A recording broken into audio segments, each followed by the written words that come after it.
Неважно, сколько у тебя друзей. Важно, сколько из них помогут тебе в трудную минуту, и сколько вспомнят о тебе, когда им хорошо.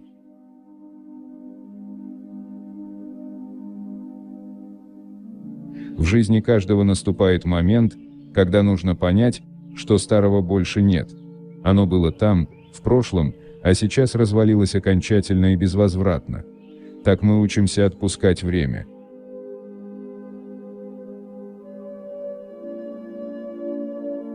Раз мы ненавидим что-либо, значит принимаем это близко к сердцу.